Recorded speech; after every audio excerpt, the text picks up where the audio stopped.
Salam, selamat pagi sahabat terkasih. Sebelum kita memulai aktivitas, mari kita datang sejenak kepada Tuhan. Bukan hanya untuk meminta, tetapi untuk mengingat siapa Dia dalam hidup kita. Seringkali kita berdoa, tetapi lupa mengingat. Seringkali kita meminta Tuhan menjawab, tetapi lupa bahwa sebenarnya Dia sudah bekerja begitu banyak dalam hidup kita. Hari ini kita akan merenungkan Mazmur 103 ayat 3-5. Sebuah bagian yang mengajak kita untuk melihat kembali Tuhan itu sebenarnya sudah melakukan apa saja dalam hidup kita. Mari kita membaca Mazmur 103 ayat 3-5. Dia yang mengampuni segala kesalahanmu, yang menyembuhkan segala penyakitmu. Dia yang menebus hidupmu dari lubang kubur, yang memahkotai engkau dengan kasih setia dan rahmat. Dia yang memuaskan hasratmu dengan kebaikan, sehingga masa mudamu menjadi baru seperti pada burung Raja Wali. Sahabat terkasih, Mazmur ini ditulis oleh Daud, dan menariknya, ini bukan doa permintaan. Ini adalah pengingat bagi jiwanya sendiri. Di ayat 1, dia berkata, "Pujilah Tuhan, hai jiwaku." Seolah-olah Daud sedang berbicara kepada dirinya sendiri. Jiwaku, jangan lupa, Tuhan itu baik. Dan di ayat 3-5, Daud menyebutkan 5 karya Tuhan yang sering kita lupakan. Yang pertama, Tuhan mengampuni segala kesalahanmu. Daud mulai dari yang paling mendasar, pengampunan. Karena tanpa pengampunan, tidak ada hubungan dengan Tuhan. Dan yang luar biasa, bukan sebagian dosa, tetapi segala kesalahanmu. Banyak orang yang hidup dengan rasa bersalah, masih mengingat kegagalan masa lalu, masih merasa tidak layak, masih merasa Tuhan mungkin kecewa. Tetapi firman Tuhan berkata, Dia yang mengampuni segala kesalahanmu. Bukan karena kita pantas, tetapi karena kasih-Nya. Yang kedua, Tuhan menyembuhkan segala penyakitmu. Ini bukan hanya soal fisik. Ini juga tentang luka batin, trauma, dan kelelahan jiwa.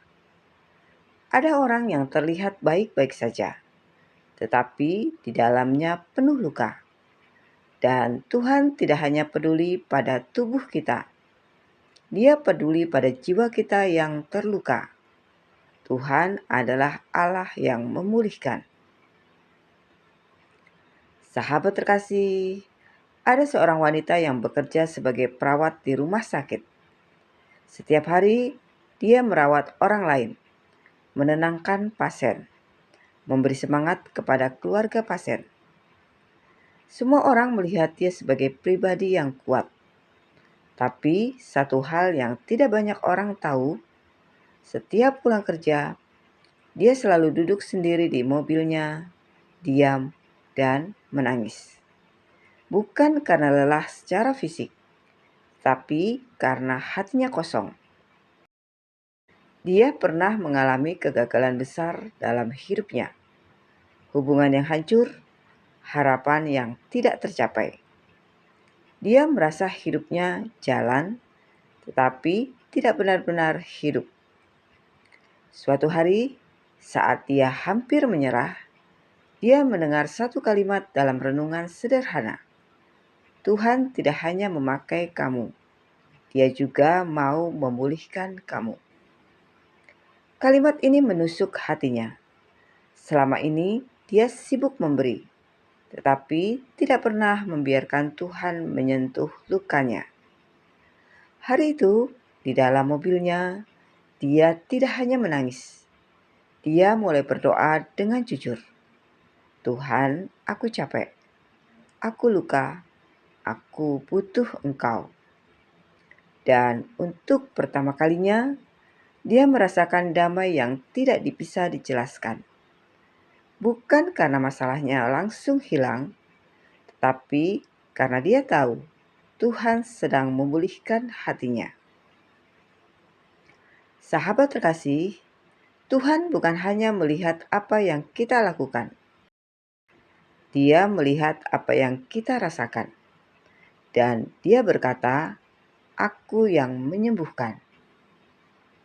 Yang ketiga, Tuhan menebus hidup kita dari lubang kebinasaan. Ini berbicara tentang keselamatan, tentang saat kita hampir jatuh, hampir hancur, hampir kehilangan arah. Tetapi Tuhan menarik kita keluar. Setiap kita pasti pernah punya momen. Kalau bukan Tuhan, aku sudah tidak tahu jadi apa. Itulah penebusan.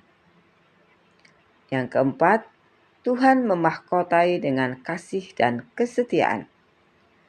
Kata memahkotai di sini sangat indah. Bukan hanya menolong, tetapi menghormati. Tuhan tidak memperlakukan kita seperti kegagalan. Dia memahkotai kita dengan kasih setia, rahmat. Artinya, hidup kita dikelilingi oleh kasih yang tidak berubah.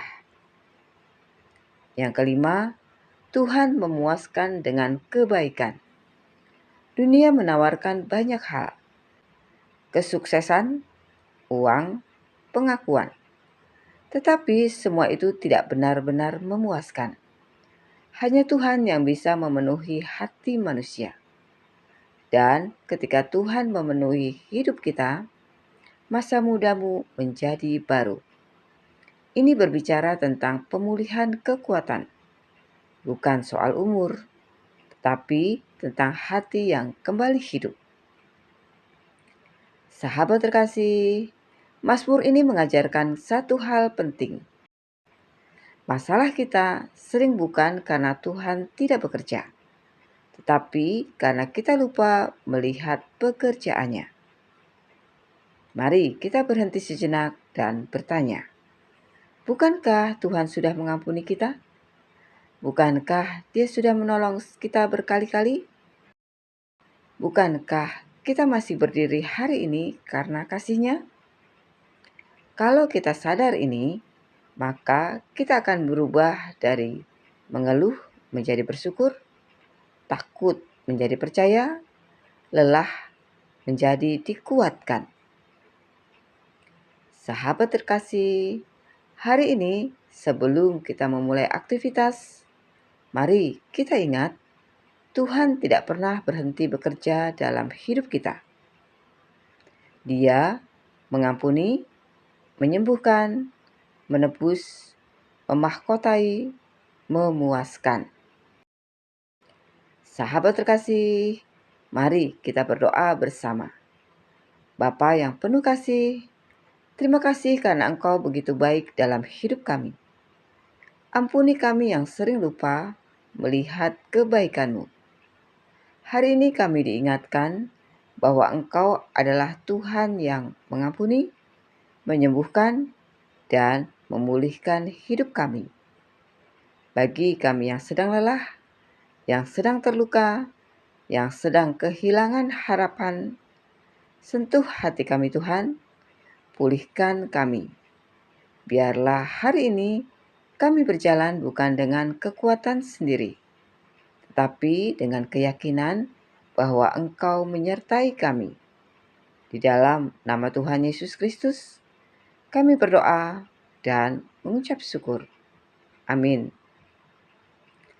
Sahabat terkasih, biarlah firman Tuhan ini tinggal dalam hidup kita hari ini dan menjadi kekuatan dalam setiap langkah kita. Sampai jumpa di renungan pagi berikutnya. Selamat beraktivitas. Tuhan Yesus memberkati.